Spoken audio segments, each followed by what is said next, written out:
Hi, me again. We're back in the countryside. Today we're off up to a place called Highoredish Picnic Park, I think.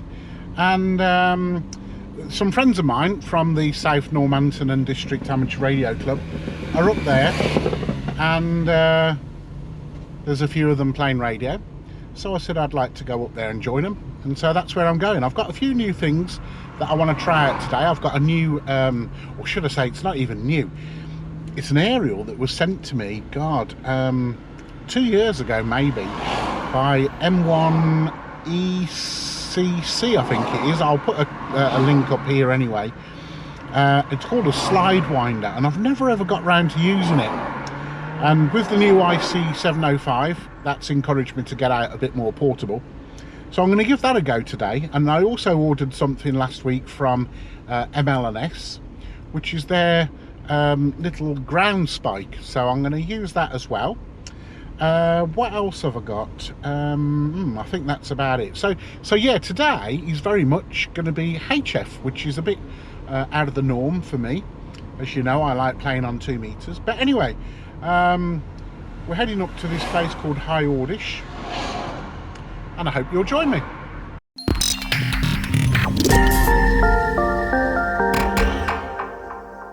Hi, right, I'm out and about again in the countryside, and look at this for a setting.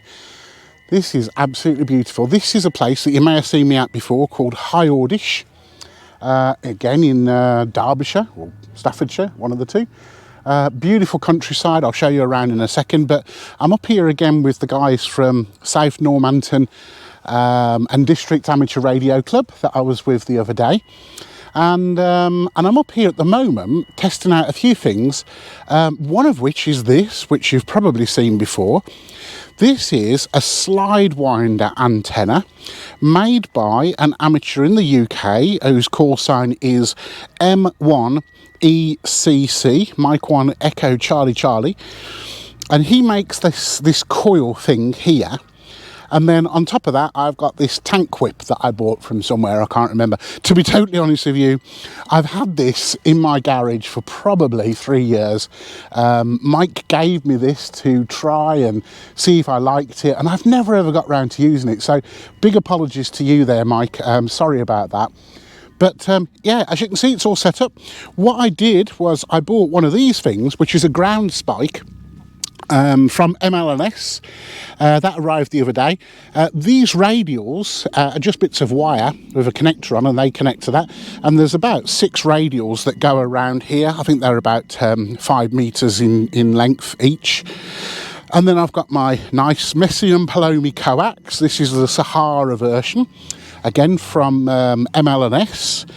And yeah, we're just up here playing a little bit of radio. It's again beautiful weather, and we've got a few of the guys out. As you can see, we've got a few aerials up.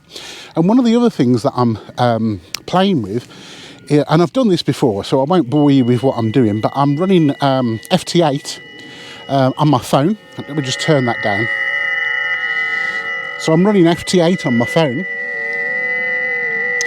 and you can see we're pulling in stations, France, Germany, Netherlands, Sweden, Belgium. So yeah, we're pulling in stations from all over. I haven't tried to have a QSO yet, but I will in a bit. But let's go and take a look at what the guys are doing over here. As you can see, they've got various aerials up. This is the tonner that I had that QSO with, the French station, on Saturday. Today's Monday, by the way. Today's Bank Holiday Monday. So this used to be a full 9-element tonner, and it got broke or lost or something, and the chap cut it down. So now it's only a 4-element tonner. But yeah, does a good job. Here we've got what looks like flower pot antenna, sleeve dipole, I think some people call them. And that's an air choke in the middle, just in case you're new to the hobby and you don't know. The idea of this is to stop the signal being radiated down the coax, so it stops it there, so all of your signal gets radiated from the aerial bit, if you like. This is a fishing rod pole. It's interesting coming out with guys and seeing what they've got, and you know, looking at the way that they do it. Over there in the distance, this is one of the MP1 super antennas. As you can see, it's a bit of a beast, that is. I've never really spent any time on them. So Yaesu 897, classic, absolutely brilliant radio built out of tanks. I'll show you in a little while, actually. So one of the guys has got one of the Rig Expert analyzers, and I'll show you what that aerial looks like on the analyzer. What else have we got? Food, always necessary when you're out on a field day. Here we have the animal that we never ever see. This is the amateur. This is the radio amateur, and shh, he's eating. Let's not disturb the radio amateur when he's eating, because you never know how it'll end. As you can see, absolutely beautiful countryside up here. Yeah, absolutely lovely. You can hear the chickens, all the birds.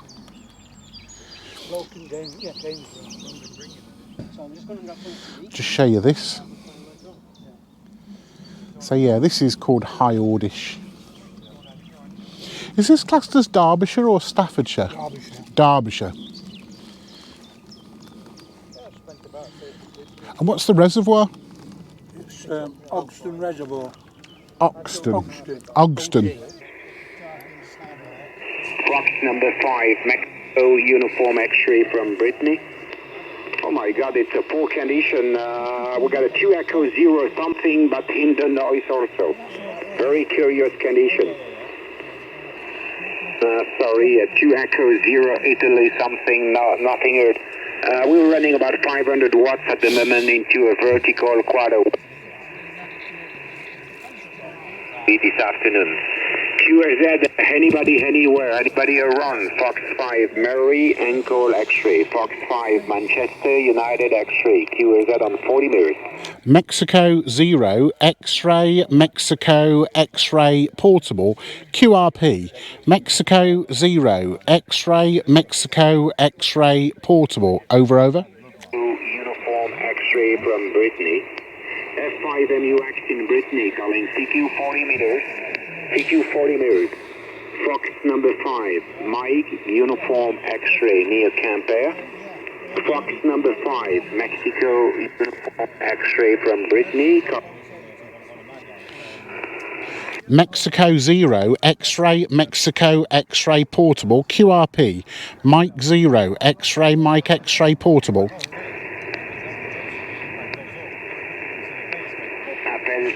Appel 40 mètres. France numéro 5, Mike, uniforme X-ray depuis le Finistère. France 5 MUX 29. Florida 5. Right, this is quite interesting. So I've got one of the MFJ antenna analyzers at home, and I've also got the Nano VNA that you've probably seen me use. The problem with the Nano VNA is I can never remember how to use it. Literally every time I pick it up, I have to look at a YouTube video. But anyway, one of the guys has got a Rig Expert analyzer, and he used that. Basically, all we did was we plugged the Rig Expert into the feeder coax, and then you move that slide up and down, and it was so quick. It was absolutely unbelievable.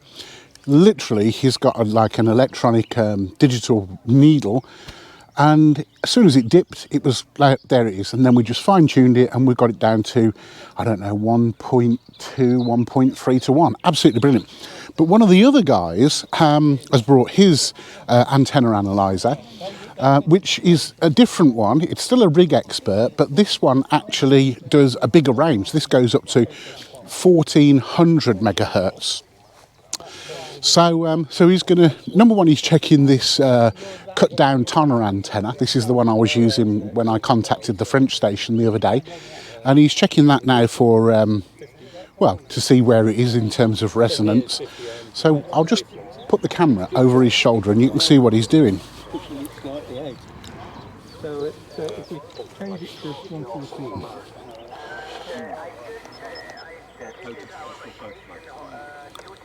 At 144, the RL's about 22, so again that's okay.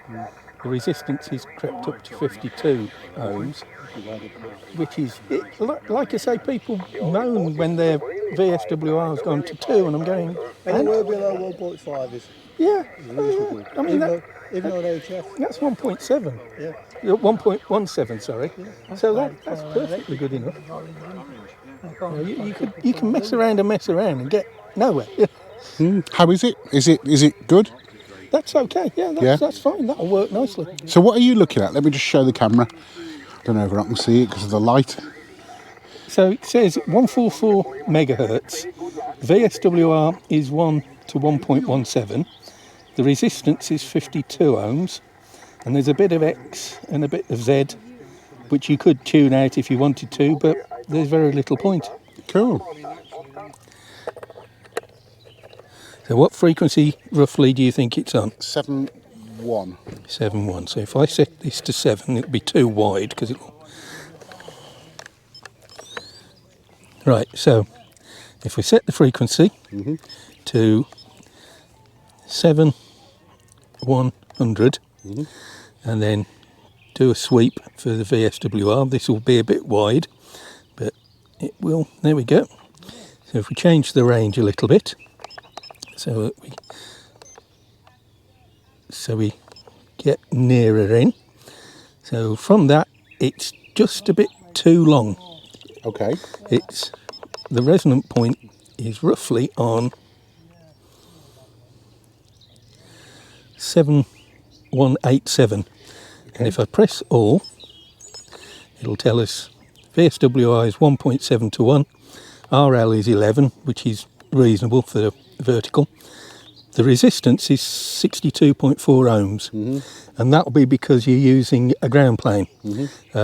People try and get them to 50 ohm, and they're very lossy if you haven't got enough radials. The more radials you have, the lower the input impedance will be, and funnily enough, sometimes the VSWR will go up, which people will panic about, but it's perfectly natural given the type of aerial. So if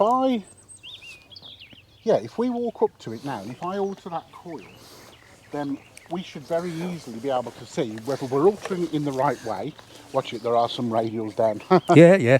I've got one of these antennas myself. Well, to be honest, this is the first time I've ever actually used it because I only this week ordered this ground spike. Yeah. And so I've never been in a position to use it. But so is it as simple now, if I move that coil up and down, or that slider up and down? Well, if I put the VSWR bar on, so this is a slightly different display. Okay, yep. So as you move that clip and then take your fingers off, because your fingers will change it. Yeah. So if you move it up a little bit, you'll see it's starting to go down because it was too high, if you remember from the thing we did before. Now you've gone past, so it's going up again. So that's probably the best point you'll get. Okay. At 1.5, 1.6 to 1 VSWR. And that literally was only like millimetres? Yes. Right, okay, so it's very, very narrow. Yeah, it because of the way it's designed, it's quite high Q. Yeah. So a small adjustment makes a big difference. Yeah, absolutely. And you notice that when you go to a different band. So at the moment we're on 40 metres. Yep. And as you go up in frequency, you'll find that the gap between where it is now and the next frequency you want gets shorter. So the difference between that and 30 metres, and 30 metres and 20 metres, and 20 metres and 17 metres gets smaller because the amount of change needs to be a bit that much smaller. Right, okay. So as you go on, I've had mine a year or so now, and you sort of get to know roughly where each point is. Yeah. But I always put that on the ground. Yep. So if we wanted to change it, let's say, to 20 metres. So well, before we change bands, okay. Can we have a look? Can you do a sweep of, I don't know, 7 to 7.2 and see what that looks like? Well, what I can do is put 0.007.100. Now, if you want 200 plus or minus, so it's going to be plus or minus 100. So I need to get the range. It's It ain't letting me do that for some reason. Right, range. So if I put 200 in, So that'll do 200 each side of 7.1. should do, yeah, so it's plus or minus 100, yeah? Oh, okay. So 7, 7.1, 7.2. Perfect. So if you then, the upgrade meant that you now get this little thing where you have to hit the go button Okay. before it'll do it. So you can see there, it's still slightly, it's more resonant up near the 7.2 area. Okay. So you can see it's 4 to 1 up here. Yep. It's about just 2.5 to 1 there, and it's coming down to about 2 to 1 at the 7.2 So if you area. extend that sweep and make it 400, we can actually see what it's doing Yeah. further up. So you then start to see more of a range. Right. Okay. Now I've got it. Let me just put the camera on that. Okay. Right. So that's plus or minus 200 kilohertz from Yep. 7.1. Yep. So down here is 200 down, and that's 200 up. Yep. And that's 7.1 in the middle. And the more you change the range, the more sweep you get. So I usually start off somewhere around about 100 so that I get a good sweep across the band that I'm interested in, and you Yeah. get that nice dip. Got you. And then you can start to scroll across to the point where you're seeing where it's resonant. Yeah. So you now see that it's resonant somewhere around about 7.25. Okay. So what do we need to do to that? Well, Move it up or down? You'd need, if you want to go down in frequency, you need to basically, if we go back to the VSWR, you can see it happening. So if you move it up, it goes up and down, and you just get it to as near as you can. Now let's see what that's done to the sweep.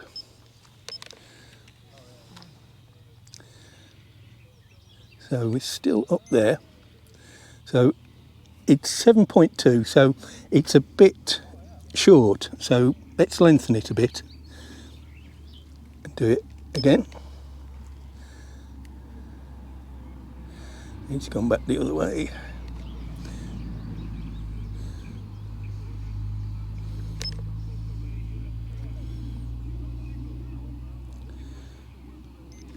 Right.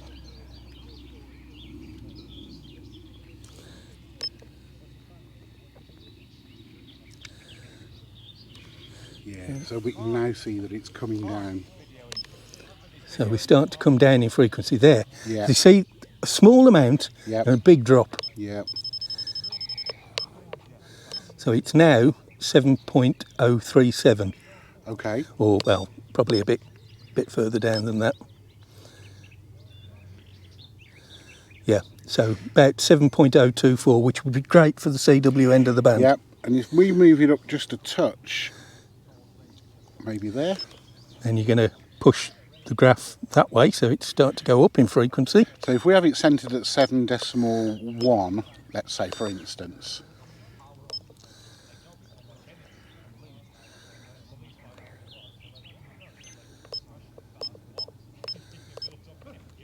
That's around about 7098, which is Right. just about me. So a little bit more, you'll see another change. That wiggly line was your My hand. Yeah. I'm very reactive, I think. So this is 7123, That's perfect, isn't it? That's as good as it's ever going to get. and Well, I it's, think the it's great around thing- about 1.5 to 1 on that. Yep. And what's the usable bandwidth on that? Is it... Well, your range, here, come on. The range goes, so that's 100,000 kilohertz range Right, is okay. the maximum. Right. Right the way down to 10 kilohertz if you wanted to get Right. really close in. Really, yeah. And I tend to leave it on around about 1,000 because Yeah, that right. gives a reasonable sweep, Yeah. so I can see where the dip is, move the cursor across, then sort of maybe focus it in a little bit more. But once I've got it roughly, I tend to use the the all section with all the different, so you've got all the different readings. So if you wanted to add capacitance or extra inductance, this will tell you how much you want to put in. Oh, right. To balance it out. Yeah, right. So it is quite useful, this little bit of kit. Yeah. Like you, when I'm using my Slidewinder, I do exactly what you've just done. Get it onto the frequency I want it to, plug this into the radio and carry on. Yeah, right. I don't tend to worry about adding capacitance or inductance. The only time when I do is I can't get mine below 7 megs. So sometimes I will put a bit of extra inductance into the system to try and pull it down a bit. Yeah, right. So on there, I think somebody said that you've got the ability to basically show what the SWR is on all bands. Well, if you use the range, this one doesn't do that, I don't think. I'd have to look back in the manual. I think if you plug it into the computer, right, okay. you get more things. Some of the later models will let you... I'll see all the dips. Yeah, so if I set the range to the maximum,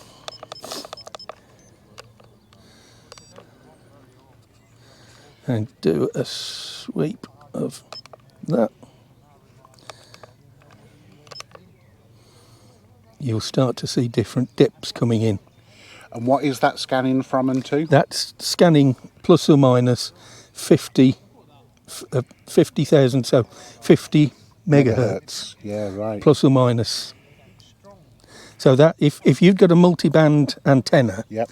you would see more than one dip. Right, okay. Some of the later models have a like the bands at the bottom, so it says 160, 80, 40, 30, so you can see where the dips are. Yeah, right. Mine, I have to sort of think, right, okay, I've got a dip there, and move the cursor and find out what frequency it's on. Yeah, right. But different models do different things. Yeah, right.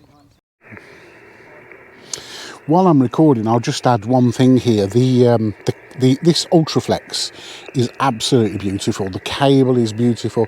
The connectors are so solid. When you actually screw them in, they feel like they're actually going in. They're £6.5 each for a compression PL259, which, when you consider that I used to spend 80 pence or £1, but the difference, when you're operating at VHF, the amount of signal that you lose in your coax is really important, especially when you've only got 5 watts to start with. At HF, it's not so important, but better to spend or invest, a decent amount of money in a decent length of coax with decent connectors than go cheap, because that's where the hobby won't really be much fun for you. So there you go. That's just a little bit of an insight into, this was an investment, 40 quid maybe for a 10 metre length of a feeder. To me, can be the difference between making that connection and not making the connection. Right, well there you go. That was good, wasn't it? That was really a good couple of hours spent playing radio with some really, really nice people. I didn't really do a lot of radio. I had spent a lot of time talking about radio, which I suppose is the same thing. But yeah, really enjoyable few hours.